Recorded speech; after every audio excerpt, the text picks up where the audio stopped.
Hello everyone, I'm Mike Connors, and welcome to How It Ticks, the go-to podcast for anyone with a spark of curiosity about the inner workings of Switzerland. Hosted by yours truly, an Australian expat with a deep curiosity, How It Ticks offers a platform where listeners are invited to explore the vast landscape of Swiss culture, business, innovation, and tradition. Each episode features a one-on-one interview with experts and thought leaders from various fields, providing a panoramic view of what makes Switzerland tick. If you are like me and you enjoy listening to successful people share their insights, this podcast is for you.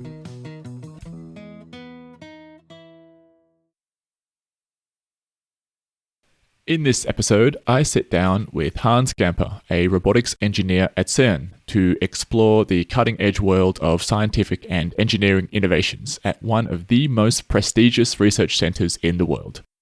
Our conversation begins with an overview of CERN, what it is exactly, where it is exactly, and some of the groundbreaking discoveries which have unfolded there, including the creation of the World Wide Web, and how these innovations have shaped our modern world. We delve into the funding mechanisms behind CERN, all of the different member countries which are involved. We discuss how it operates and what its priorities are now and for the future. Hans provides fascinating insights into the Large Hadron Collider, explaining its purpose and how it can send particles at near light speed, and why conducting these high-energy experiments is crucial for advancing our understanding of the universe. I might add, whilst this is outrageously complex, Hans does a very good job at simplifying it for people like me with a monkey brain. We also talk about the advanced engineering technologies and robotics used at CERN, and the machinery and techniques that make these experiments possible. And then finally, we also look ahead to what the future holds for robotics and engineering at CERN and the exciting possibilities that lie ahead. Tune in to get an overview and a better understanding of the remarkable world being done at CERN and the innovative technologies that drive scientific discovery. I hope you enjoy. Hans, thank you very much for joining me today. I thought the only natural place to start is to actually ask you what CERN is exactly, because it isn't obvious, especially based on the name, if you are an English speaker. So what is CERN, and where does the name even come from? Hi. Thanks for inviting me. So the name CERN now basically stands for European Organization of Nuclear Research, but it is coming from when CERN has been founded. And it stands for the French words Conseil Européen pour la Recherche Nucléaire. So this is really where the acronym is coming from. Rolls off the tongue, huh? Exactly. So that's, I think, one of the reasons why this was changed later on. CERN is a huge physics laboratory for nuclear research and focuses on particle physics. And specifically to all of us people not working in the physics world, how do you define particle physics? So this is, I think, can be a rather abstract concept. But I think what we are generally trying to do at CERN is to understand how the universe works, right? So this has been done for many years, of course, by physicists. And if you imagine a concept like electromagnetism, when this was discovered, people didn't really know what to do with it at that time, right? But if you look at the world right now, we are using it every day on phones, computers, how we are recording this podcast today. Also for medical devices. So there is a huge benefit for society if we understand the universe better. And at CERN, we are doing nothing else than that, basically trying to unveil and discover new physics phenomena that have not been understood yet. And this has, by the years, of course, become more and more difficult to find and discover new physics, because we already know a lot. So right now, to look even closer to smaller and smaller particles to discover new physics, we have to build these massive machines like the Large Hadron Collider, for example, which has now a uh, circumference of 27 kilometers and is built 100 meters underground. And in this machine, we are now accelerating particles, protons right now, to almost the speed of light. And then we are colliding these particles at four collision points that are placed around this accelerator ring. And in these collision points, there are huge detectors built around these points, and they track all the many particles in which these protons burst into upon this collision. And with this, we are trying to basically find a equation for the universe, how the universe works. And CERN has been incredibly successful in doing that so far. Okay, I have many questions, but the first one is the first thing that comes to my mind then, if we're really talking about particles colliding at light speed, is that it sounds a lot like trying to simulate what the Big Bang theory would be. Is that fair to say?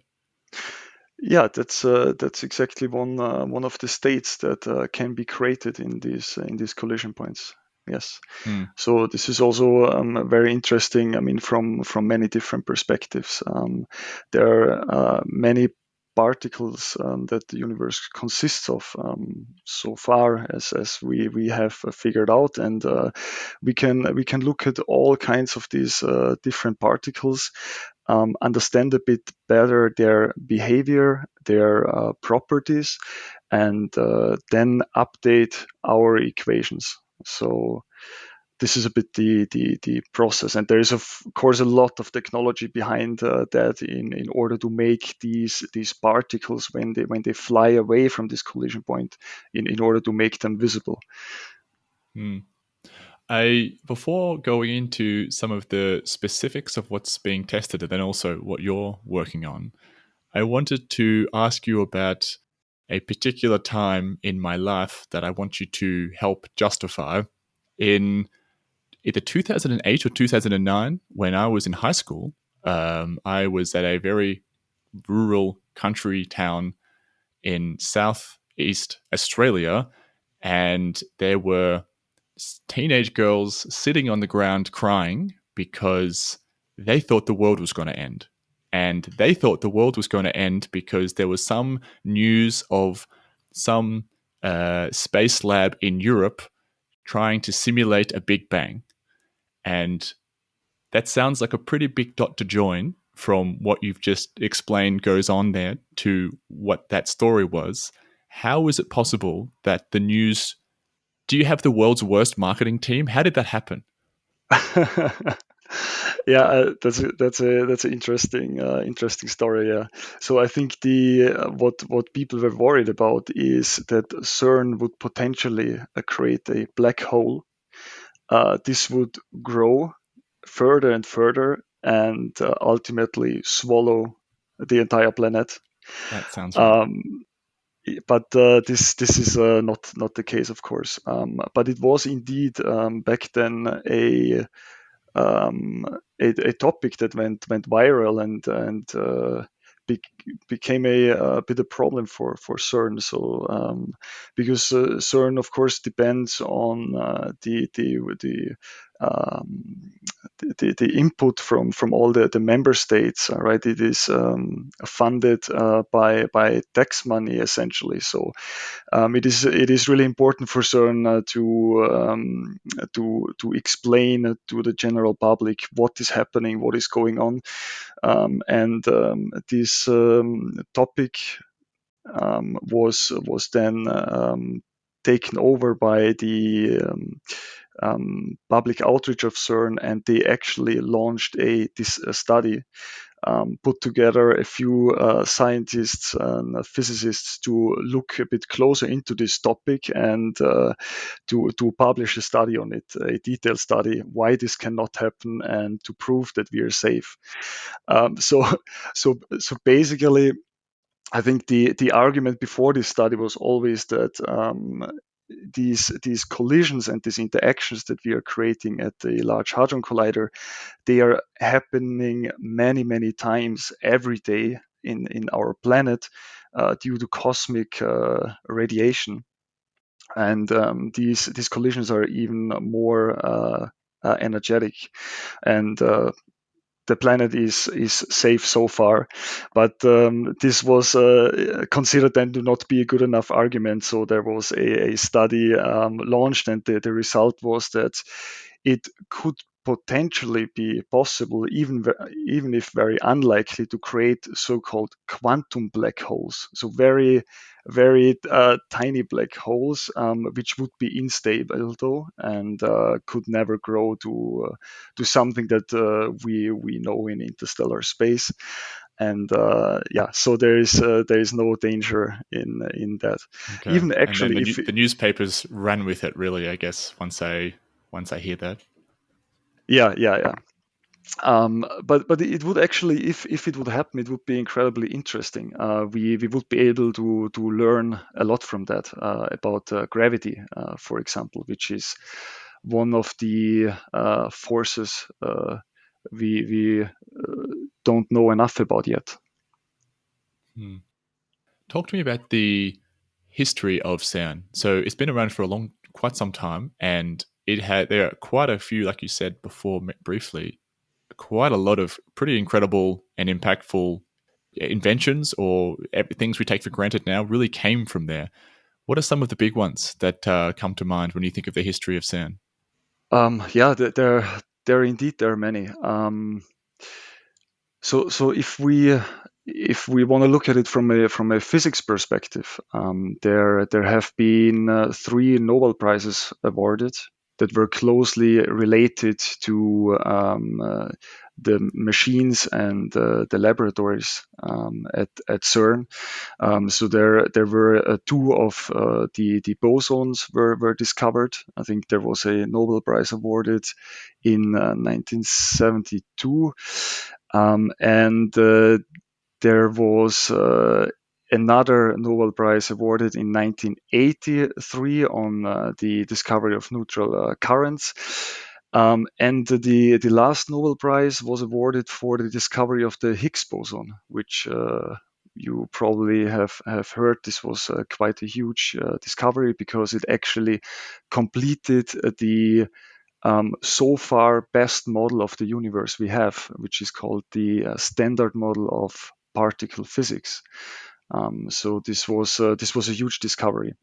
I mean, there are also a lot of other discoveries that are happening at CERN, because we have also many engineers here, and in order to run such huge machines that are always operating just at the limit what is currently possible with our technical abilities, there are a lot of spin-offs and technical, let's say, engineering inventions that we're also profiting from.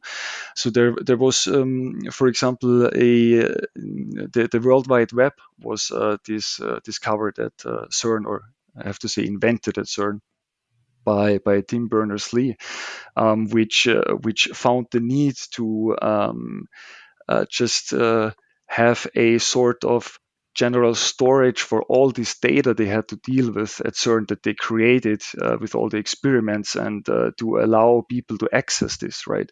So he just came up with a protocol for the World Wide Web, and basically took one of the PCs he had and made a sort of server out of it.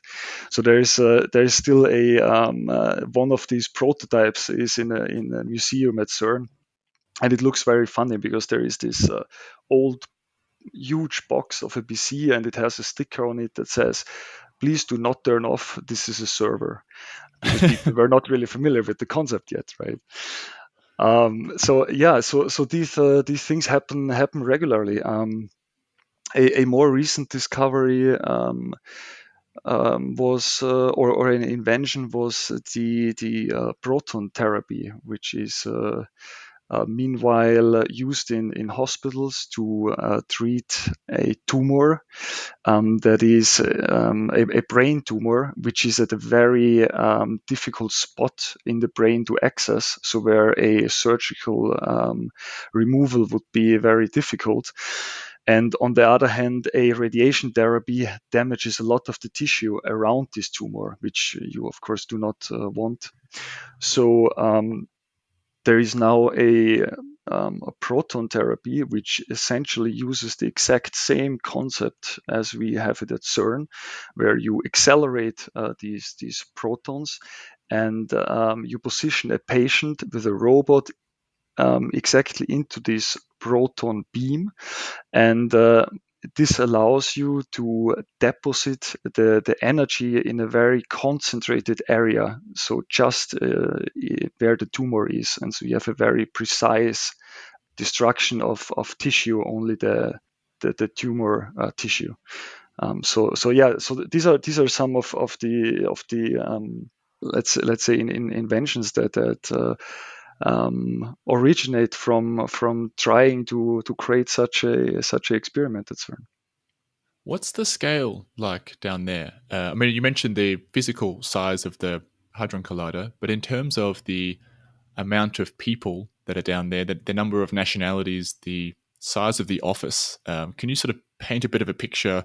Because it's really hard for me to visualize what it is other than some scene out of a sci-fi movie where there's huge. It looks like the most complicated thing you've ever seen. There's people in lab coats, um, and I wonder if it's anything like that or it's actually totally different. I can I can tell you it is. It looks like out of a sci-fi movie. Ah, good. Um, it does. It does. You should come and visit at some point. So we have a lot of visitors per year at CERN, and I think it can really be mind blowing what you can build and what machines are used for these experiments. Um, it was actually it happened to me when during my first year at university, we had a visit with the IEEE, seeing these detectors 100-meter underground with a diameter of 30 meters, all these magnets, sensors, huge cable trays all over, where you're just wondering how someone can possibly have an idea where all of these cables go. It really stunned me, and I felt like I'm in a sci-fi movie. And this is also what I remembered when I was applying for CERN later on to work there. So yeah, I can just recommend everyone to join CERN for a visit. I mean, in terms of the numbers, CERN is quite big. We have two main sites on the surface. So one is close to Melun, close to Geneva, and it is actually built across the border of Switzerland and France. And then we have another site which is entirely placed in France, at a small village called Prevessin. And there are roughly 700 buildings. We have about 15,000 associated members of personnel, and 4,000 members of personnel that are on site every day. And CERN is funded by the 23 member states, and and has it has a budget of 1.2 billion Swiss francs per year. So I think from there you can see a bit the dimensions in what CERN is operating. Yeah. How did they? Do you know how they chose a location? So why? I guess Switzerland slash France. Is there only one entry point into the tunnel itself, or are there sort of multiple spots where you can go down? So there are multiple spots where you can go down. You have the 4 experimental shafts, and they are located directly where these 4 huge detectors are placed, and they were used to install the detectors. So you have these access points, and then you have several others for maintenance work or for workers going down there, installing new infrastructure.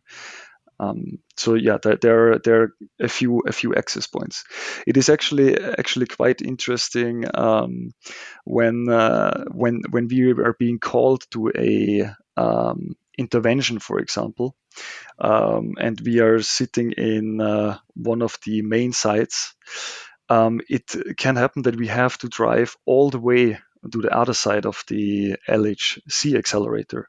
So this means we are grabbing a small CERN car, leaving our main site, and then driving for 30 minutes along country roads. You see a lot of cows on the fields. You see some farmers, and then there's at some point, a small building. And you go in there, you take the elevator, you go 100 meters down, and then there is a huge detector, a lot of electronics. So this is quite a contrast. Amazing. Really out of a movie. I was particularly interested to talk to you because you're an engineer and not a physicist, and because I was confident I would not be able to keep up with a physicist when asking him questions about what he does. Hopefully, I will have better chance with an engineer. Let's see how I go. So tell me, what is your role specifically in all of this? I'm placed in the mechatronics, robotics, and operation section, and we are basically building robots that are following some. I would say two main concepts. So, for once, we are trying to increase the machine availability, so the availability of the accelerator machine, meaning we are trying to reduce the downtime. So we are using our robots to perform maintenance work, replacing sensors, for example, and doing some inspection to provide the workers in the control center with some data to perform some fault prediction, for example. And then the second point is that we're increasing the safety for workers. So we are protecting workers from dangerous, hazardous interventions, or also just from repetitive tasks in the tunnel. So there's one nice example of a intervention we are performing in the LHC tunnel, which is we have to calibrate certain sensors. They're called beam loss monitor sensors, and they are used to detect if the particles that are supposed to fly in a circle in the accelerator machine, if they are deviating off their trajectory. Then these sensors will give you a signal, and this is often a hint for some severe problems with the magnetic field, for example, and this can cause the destruction or explosion of some of these elements. So it is very important to make sure that these sensors are working. And so far, workers had to go down to the tunnel and approach every of these 3,000 sensors by foot, hold a testing device towards the sensors, and this would of course take a long time. It is very repetitive, and the tunnel is not the safest environment. I mean, there are always things that could happen. So we are trying now to protect workers from these relatively tedious tasks, and sending a robot there who is taking over. It is also much faster. We can run the robot non-stop, also overnight, and with this we can reduce the downtime of the accelerator. Can you describe? I'm trying to visualize this, and it's difficult. Can you describe the tunnel for me? So it's 27 kilometers long. I'm picturing it quite big. Is that right? Like, is it a big tunnel? Can you walk through it head to toe, and you're not going to hit your head on the ceiling? How big are we talking? Yeah, no, you're not hitting your head. So there's enough space which is necessary to install all the big infrastructure. So basically, you can really just imagine a pipe. The walls are out of concrete. Hmm. Then you have the floor, and the diameter of this tunnel is roughly 4 meters. And you have at most of the tunnel, you have one blue metal pipe on the side in which these particles are flying in two directions. So you have them flying in one direction and in the other one, so you can create these collision points. And yeah, this is how most of the tunnel looks like. I mean, there are cable trays, there's some safety installation. That's pretty much how it looks like.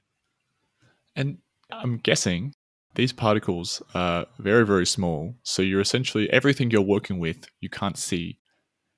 Is it Exactly. also the fact that you can't hear it either, or is there do you know when these particles are moving, or you literally can't see or hear anything when it's when an experiment is underway? Yeah, no. You wouldn't be able to see or hear it. It is also not allowed to be in the tunnel while the machine is on. Because in some parts of the tunnel you can have some increased radiation due Mm. to these accelerated particles, and you want to protect workers from that. So we are in person, we're only allowed to go down to the tunnel when it is shut down and after a certain cool down time. So CERN is very strict with these rules. And the robots you're working on, are these remote controlled? You're controlling it with a controller or something like that? Yeah, yes. So we have different options.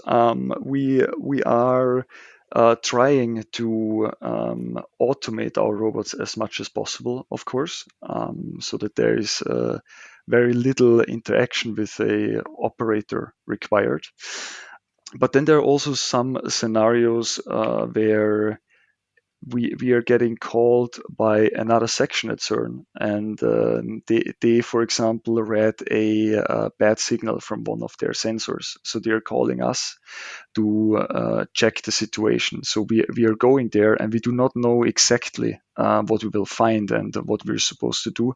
And in these scenarios where we still need human cognition. Even though AI advanced a lot in the last years, we have a operator that is taking over and is controlling the robot. And for this, we are also developing very nice user interfaces. Once you can imagine it like a computer game, basically, where we're using Xbox controllers or the keyboard to control our robots. And we have some visual feedback by a bunch of cameras that are installed at multiple places of the robot. And then we are also we developed a system with virtual reality glasses, so to have a better understanding of the environment the robot is currently in. So this works with a bunch of sensors and lasers that we install on our robots. We are scanning the environment, and then we are projecting this on the VR glasses, and the operator can then see the robot in its current configuration at the current position, and it is much easier to understand if the robot is currently in danger of colliding with the environment, for example. And this helps a lot to reduce also the stress on the operators, because one of the important points is, of course, to not damage infrastructure with our robots. I mean, it really sounds like you are working on every piece of interesting technology all together. And it also really sounds like the pinnacle of interesting for a robotics engineer. And I compare it to myself because I was an engineer, a robotics engineer as well, once upon a time. Not for long. I'm not a good engineer. I think I don't have the attention to detail which I probably need. But the level of complexity and sophistication you're working on relative to probably just about every company, with the exception of a few elite ones, it seems so much more technical and so much more advanced. Do you have like an unlimited budget? No, actually, our budget is not too big. So we really have a lot of PhD students. We have a lot of collaboration with universities that are sending us students to perform a master thesis, for example. And we have the support, of course, also of the professors from these universities. So we really profit a lot from these collaborations. And no, our budget is unfortunately not unlimited, but I think we are doing quite well. We as you mentioned, we have a very specific environment where we need to deploy our robots, and this makes it really interesting, because we can very rarely buy robotic solutions off the shelf. So we need to adjust and adapt our robots to the environment we find at CERN. So we are really developing these robotic systems entirely. Some of them we are developing entirely in our section, from starting from the mechanical design to all the sensor selection. We are also developing the designing the robotic arms in-house, until the software development. So we have our own robotic framework, a software framework that we are using. It's maybe you know the robot operating system from Willow Garage, ROS. This is a really famous operating system, and it is a very similar concept. So yeah, we are really touching a lot of different areas in robotics. We're also looking into employing AI solutions for object recognition, and for let's say our task managing system. So yeah, there is it's a great place. Yeah. I will have to catch up with you at a different time to nerd out more about robotics, but just in case that anyone else wants to listen to this who isn't a robotics engineer, they might fall asleep at this point. So maybe I will switch up and ask about how does CERN communicate with other big research or space facilities within the world? Like, does CERN have any relationship with NASA where you're exchanging information? Do you, as well as other space projects, and I say you, I'm referring to CERN, have a lot of communication and share ideas? Yeah, we do. It's actually one of the outstanding points that is very unique to CERN, that we are not um, we are not creating patents for solutions or new engineering concepts that we find, but we are publishing it, and so everything is accessible, and we really rely on many collaborations with universities all over the world, which without we could not run the laboratory. So there's a big exchange in knowledge, experience. We have a lot of visiting professors as well. So yeah, it's also very interesting in that sense. You get to meet a lot of people that are experts in their field. The other day we have some professors that are coming from universities and presenting new concepts, and we can exchange our ideas with them. So it's a great environment in that sense. It must be interesting working with so many different people from so many different countries. With all of these countries invested in this project, do some countries or member countries have more decision making power over others? What's in general, how the big decisions? How do you make a big decision when there are so many different parties involved? Yeah, I think that's a challenge.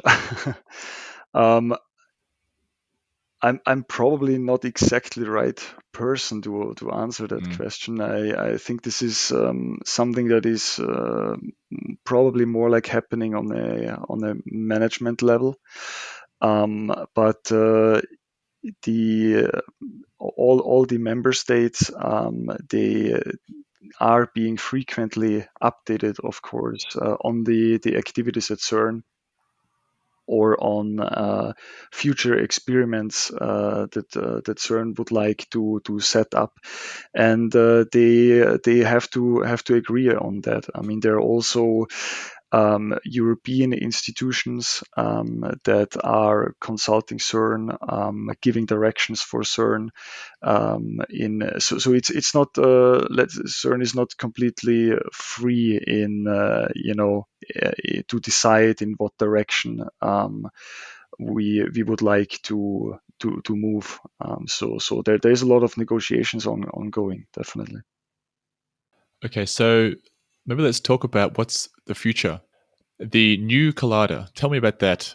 Why we need one, and how the hell they're going to build it. Yeah, not easy questions. um, so there is a new proposed particle accelerator, which is called the Future Circular Collider. I hope it will actually be built at some point, and then we have to find a new name for it. But this would be a machine that is 3 times bigger than the current biggest machine, the LHC. So it will have a circumference of 100 kilometers, and the tunnel will run under the Lake of Geneva and enclose the entire Mont Salève massif. So it is a huge project.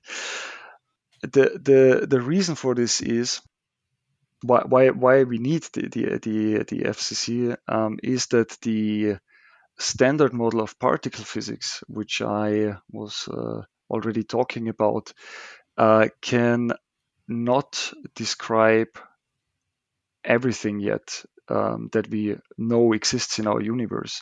So, for example, we have 4 fundamental forces. 3 of them we can describe with the current model that we have, but one, which is very natural to every one of us, which is gravity, cannot be described with the current best model of the universe that we have. And so this means there are still phenomena and possibly new physics to be discovered. And with the current biggest machine, the LHC, we are limited in terms of the collision energy that we can create. And a higher collision energy allows you to look closer at these collision points, and we would also be able to create better statistics. So this is basically the main arguments of the FCC. We still have to have things to discover. Our current model is not complete. So FCC, what was that again? The Future Circular Collider. Right, that's FCC. Got it.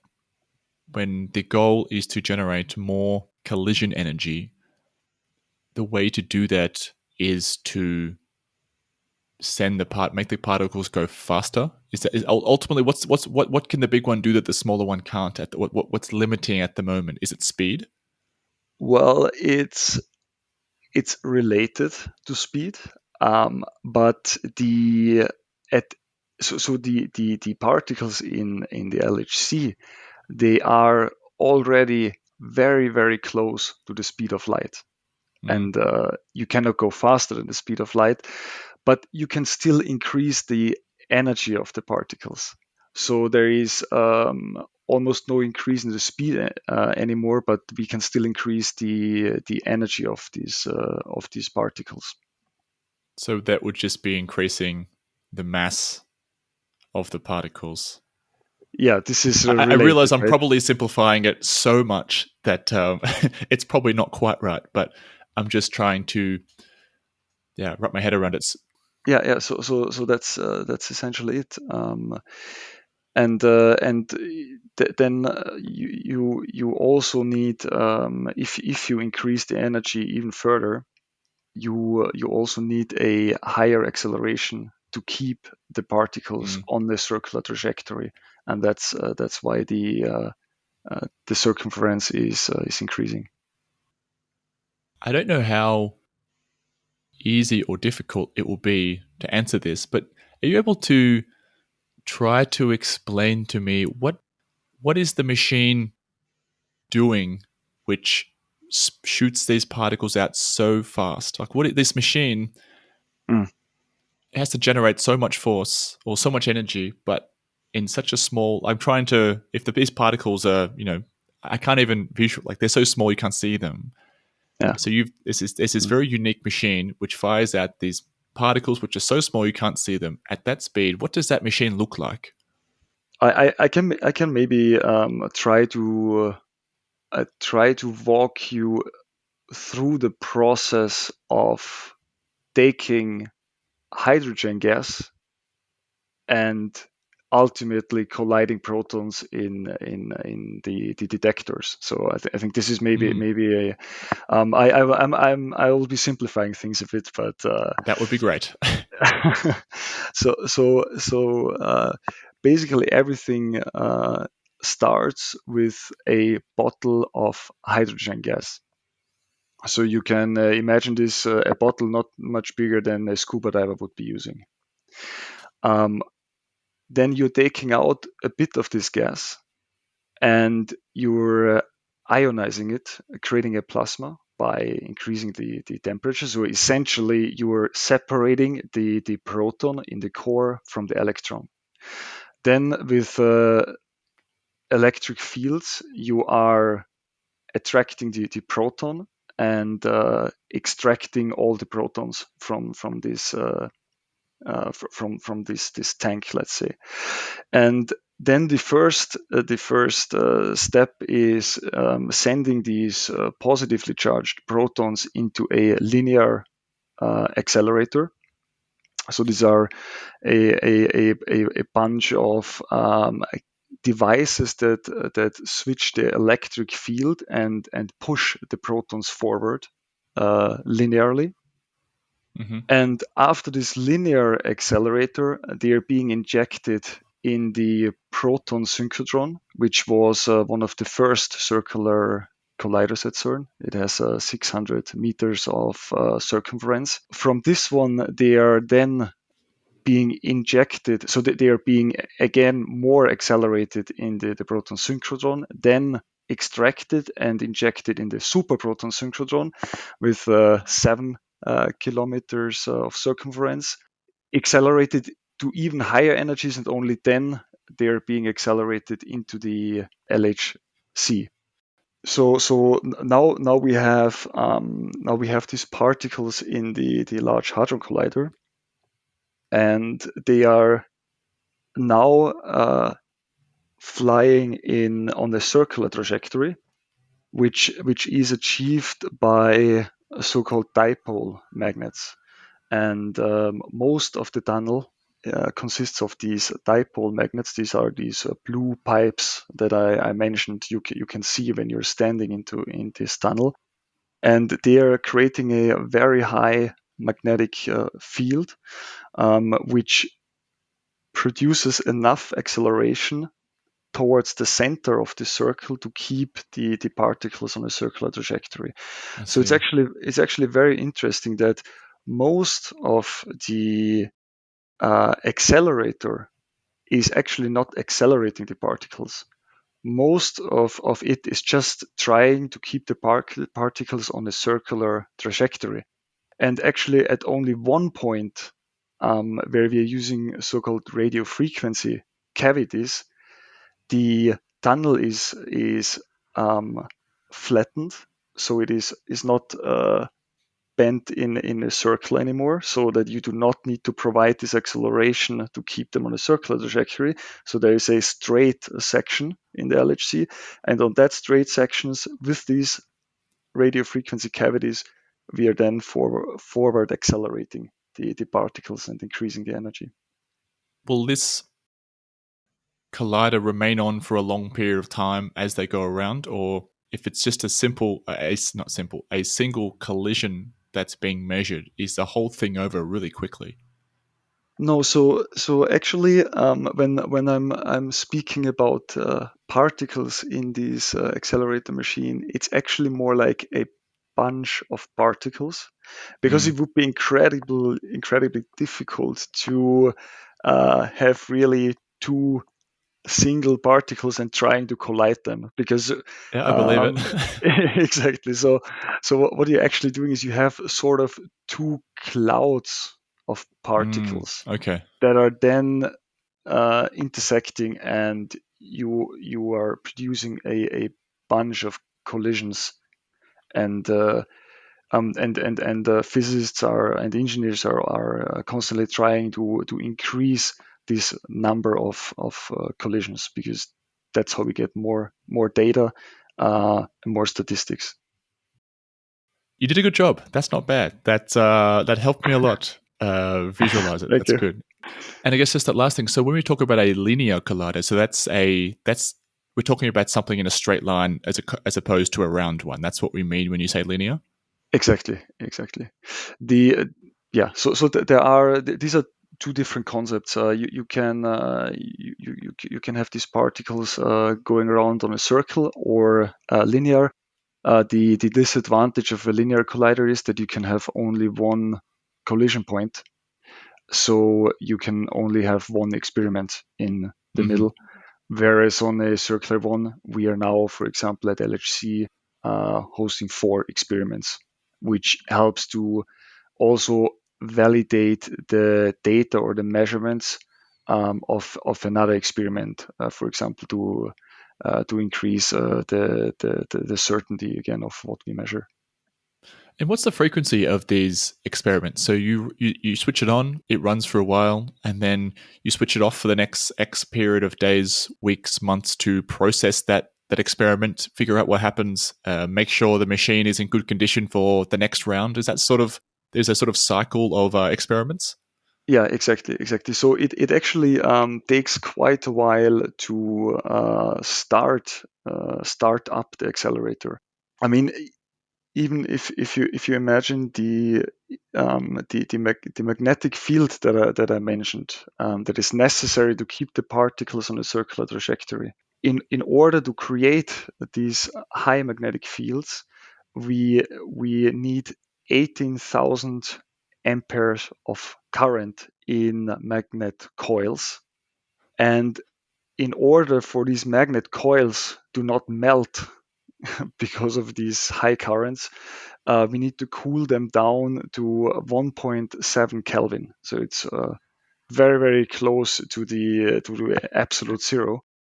And in addition, we need to create a ultra high vacuum in these pipes to ensure that our particles are not colliding with other particles along the way to the detector, of course.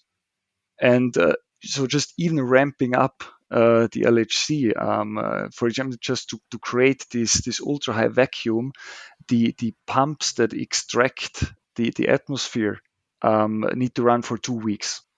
This means that once it's started up, we have it running for several months, and then we have maintenance schedules, certain shutdown periods where engineers can again upgrade the infrastructure, replace sensors. So this is planned to regularly stop the machine for some maintenance work as well. I was under the assumption that the new future Hadron Collider is going to go ahead, but it sounds like from what you said that this is still under discussion to get this, I don't know, granted or approved or whatever you want to call it. It is so. We so far what we did for the future circular collider was a conceptual design report that we handed in to the European strategy for particle physics, which got evaluated. It was considered a very good report. There were no major showstoppers discovered during this study. So then we got more budget to continue the study on FCC on a technical design report, and this one is currently ongoing. And the investigation of this future circular collider is now also one of the main priorities of CERN. It seems to be one of the most promising projects for CERN right now. Do you know the estimate for how long it'll take to build? That's a very long tunnel, and it's pretty far down. Yes. So I think that construction could start around 2028 to 2030, and then this would take roughly 10 years. I mean, there are of course different steps. So first, the civil engineering would start with the uh, digging the tunnel, and in parallel, the whole infrastructure would be prepared and then installed in this tunnel, and until there would be the first beam running, this would probably take 1 or 2 decades more. I see. This is big picture planning. It is, yes. All right. So, one of the things I always like to ask, getting towards the end of our conversation, is for anyone, what I love about sound is it seems like it's very possible to work there from anywhere in the world if the country that you work with, the country that you live in, has some kind of relationship or investment in CERN. I would assume that, or any universities, there is a good chance that the possibility to get involved in some form or another, if you're interested, is probably quite high. Do you have any advice to give to students who have an interest in physics, in particle physics, to consider CERN as a career? Yeah, you're absolutely right. It is totally feasible to come and work at CERN. We have a lot of students coming in, performing bachelor's, master thesis, also doing their PhDs at CERN. So this is also one of the main goals of CERN to educate young scientists. So Well, I would say you just you should apply if you're interested. I think there is always, of course, a bit of luck involved, that you need to be at the Mm, right time, at the right place, like everywhere. But I think there are a lot of positions also on our website posted, and I guess, yeah, the the best way is to just go ahead, apply, and I think this can work out. this can work out. And if for anyone who does not want to work there but wants to visit, you can visit via Geneva. That's right. Yeah, so we have actually a lot of visitors every year, and we just recently set up a new museum. It's a very interactive. It's Mm, called the Science Gateway. So you have a bunch of physics experiments that are very beautifully made, and you will get to know a bit CERN, the experiments, the laboratories, and what is happening there. And we also offer the possibility to visit the actual facilities. So if they're on surface, you can usually just book them online. And if it's underground, it's a bit more constrained, because we can only bring people when the machine is off, of course. So you have to wait for these periods to actually go underground. makes sense. Okay, so before we wrap up, is there anything else you wanted to say or add? Anything that I might have missed in terms of my questions that is interesting? Well, maybe the robotic system for the future circular collider. Oh, yeah, go on. I would like to tell you about that one. Yeah. So we this was actually my PhD project, to design a robotic system for the future circular collider. So this will be a system that is integrated in the tunnel, from the very beginning onwards, and we are trying to take over almost every manual work that needs to right now be done in the LHC by workers, by people going into the tunnel. So this is I would say maybe would be one of the biggest robotic systems that are around. I'm picturing a Jarvis or something like that. Yeah. So it will consist of several sort of wagons that will be parked at certain spots along the tunnel of the FCC, and one of these system has a 11 degree of freedom robotic arm, which is able to so the system will be able to travel along the tunnel and then unfold this robotic manipulator and handle, maintain, repair the infrastructure. So I think this would be looking quite futuristic as well, if you imagine having multiple robots on the ceiling interacting with the environment. But how do you factor in the fact that by the time this is ready to be built, technology will be changed? I mean, I suppose you have to factor that into your PhD because the technology you have now won't be the same as the technology that you'll need to build this, right? Absolutely, yeah, and that's also a tricky point to consider. Of course, I mean we are trying to extrapolate based on the current research efforts, in which areas we can expect the most changes, the most advancements.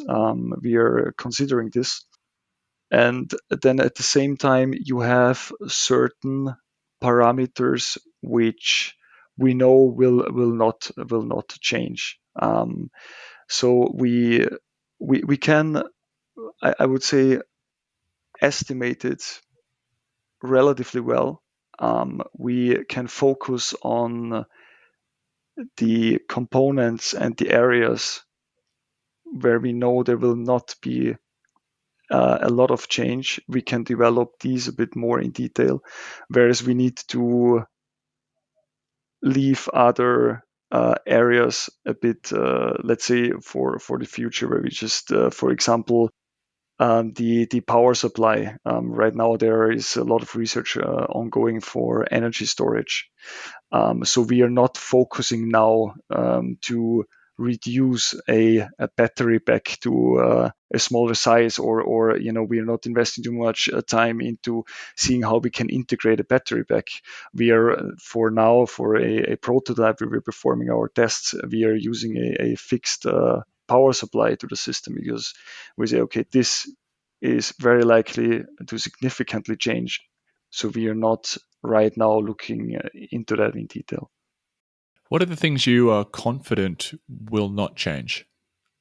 So when it comes to the space requirement, for example, when it comes to designing the topology and geometry of the robotic system, this will not change, because these are very abstract concepts, let's say, that's further away from actual technical implementations. So when it comes a bit to the mathematic modeling, the design optimizations, then we are quite confident that this would still apply also in 1 or 2 decades. Then whenever it comes to the more concrete technical implementations of these things, that's the areas where we need to take care and consider that they will change. It's pretty interesting stuff. And so I know that you went to defend your PhD recently. You were successful? Yes, I was. It Oh, was congratulations. a very relieving and nice day. Well, Hans, thank you so much for your time. This has been a really, really great conversation for me. So I really appreciate it. Thanks a lot. Thank you very much.